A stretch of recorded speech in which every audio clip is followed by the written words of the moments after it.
Für mich és mir. Mi a kettő között a különbség? A für tárgyesettel áll, és azt jelenti, hogy nak, nek, számára ért.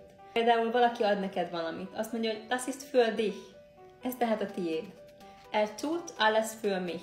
Ő mindent megtesz értem. Tun tehát ugye tenni. Sie war perfekt für mich.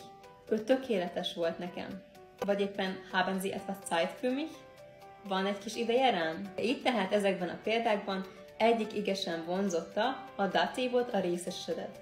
Ugyanakkor tanulunk olyan igékről, amelyek tipikusan tehát részes esettel állnak. Ilyen például a geben, adni valakinek valamit. Gib mir das Handy, adod a telefont. Vagy éppen ilyen a helfen, segíteni is. Ich helfe dir, vagy hilfst du mir, te segítek neked, vagy segítesz nekem. Helfen, ugye segíteni valakinek.